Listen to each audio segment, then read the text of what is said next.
Hello, what's up? Ako nga pala si Dard Necro at muli tayo nagbabalik sa mga bagong update sa Dragon City.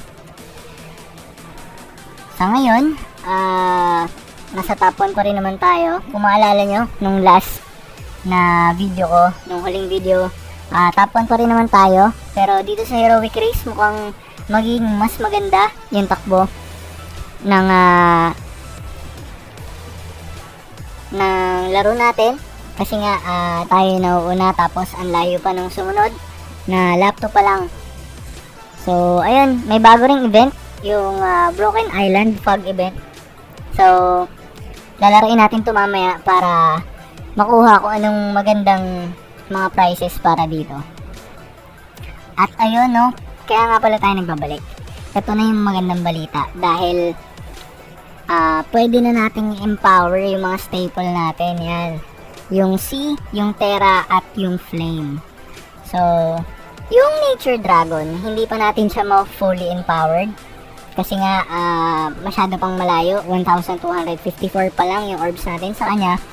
Pero doon sa iba, since meron na tayong tig 2,000, tig 2,000 na orbs sa kada isa sa kanila, ma-empower natin sila hanggang 5 stars. So, kung sa mga hindi pa alam, kailangan nyo lang ng 2,000 orbs para sa kahit anong dragon para ma-empower sila sa max na 5 stars.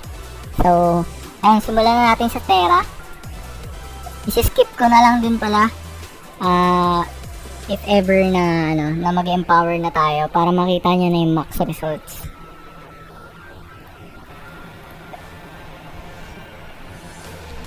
Empower 1.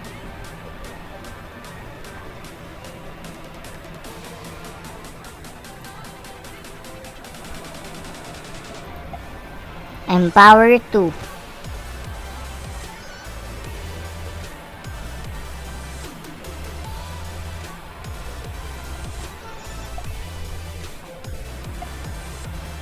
Empower 3.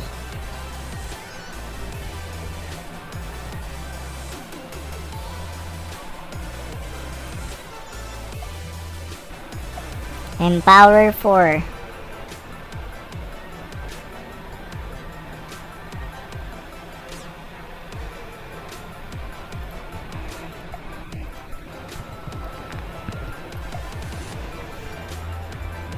Empower 5.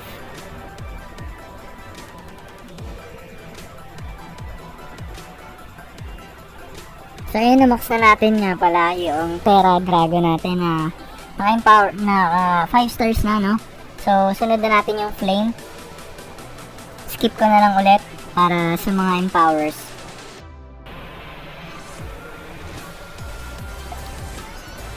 Empower 1.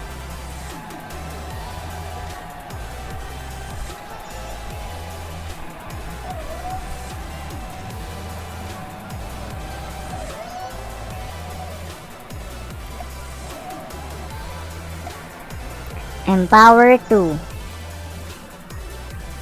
Singit ko lang din pala, no? Pasensya na kung may narinig kayong ingay sa background. May nag-ayos kasi dito sa amin. So, ayun.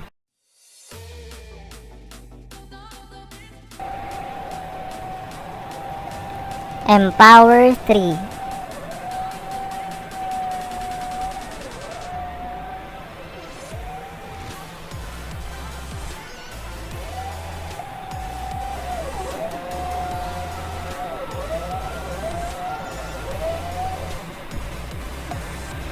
Empower 4.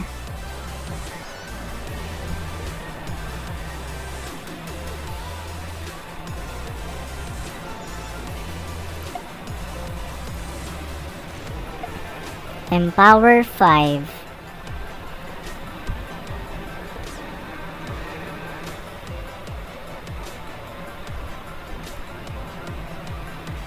So, ayun. Tapos na natin yung Sea at saka yung Terra Dragon. So, punta na tayo sa Sea Dragon.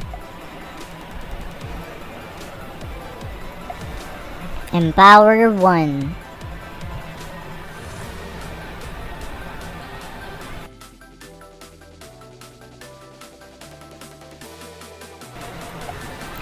Empower 2.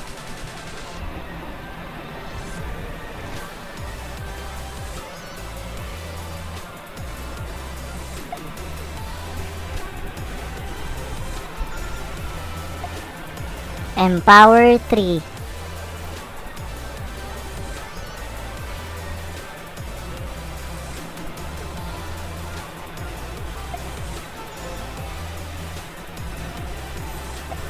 Empower 4.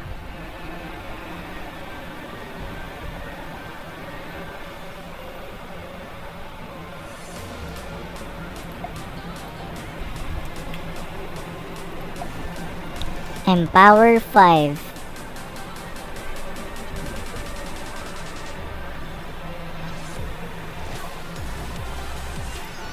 So, ayun no, natapos na natin yung tatlong i-empower natin na staple, which is yung Terra, yung Flame, at saka yung Sea. So, susunod naman natin i-empower itong Nature, pero sa tingin ko isi-skip na muna natin dahil hindi pa natin siya pwedeng ma-empower hanggang 5 stars. So, ayun lang. At try na natin mag-arena, guys. Kasi alam ko, hinihintay nyo rin to. I-collect lang natin itong mga gold, no? Tsaka yung mga food. Kasi kailangan natin itong mga items para sa heroic lap race. Tsaka lap 8 na nga pala tayo. So, ayun. Mag-arena na tayo. Pero sa tingin ko, i-feed muna natin yung mga dragons natin, no? Na kailangan natin palakasin. So, si Kasha pala yung napalakas ko. No, hindi si Scooter. Pero, i-5 stars din natin si Scooter. Dahil kailangan ko magkaroon ng at least 2 staple sa kada element. So, 2 Terra na 5 stars. 2 Flame na 5 stars. 2 Sea na 5 stars. At iba pa. Ayun. So, pakainin muna natin siya. Siguro hanggang at least level 25, no? Para maabutan natin. Since ang max natin ngayon ay level 25. Tapos, itry naman natin tong si Loche. Yan. So, pakainin lang natin siya hanggang level 25, no? Dahil nga kailangan natin. Saka, itong si Roxy. Yan. Pakainin din natin hanggang level 25. So, napakain na natin sila lahat. Try na natin lumaban sa arena. So, yun, no? Try muna natin sila. Yung mga 5 stars natin. Habang wala pa sila rito. So, yung lalabanan natin itong mga to. At itatry natin silang talunin gamit lang yung mga 5 stars natin na staple, no? So, ayun, lipat muna tayo dahil walang damage yung mga attacks na itong flame. So, punta tayo dito dahil syempre, tubig yung mas malakas kaysa sa apoy. So, punta tayo sa Sea Dragon. One hit, no? Pares dito sa Sucker Dragon, yung flame naman. Yung pinakamalakas ng flame, which is yung nuclear hit. Ayun lang, sa tingin ko mananalo naman tayo siguro sa may heroic race natin kasi nga malayo-layo rin tayo dun sa sumunod sa atin, which is lap 2 pa lang yung sumunod sa atin, tas tayo nasa lap 8 na. So, looking forward ako na ipanalo yun, tapos magkaroon na tayo ng pinakauna nating heroic dragon dito sa account. Yun, magiging masaya to dahil doon. At ayun, tingin pa tayo ng pwedeng labanan. Yan. So, ayun, critical agad tayo. Sa tingin ko sa Sea Dragon na lang tayo, no? Kasi no damage itong Terra, tapos weak naman yung Flame against Terra. Laban sa Terra, no? So, ayun na lang.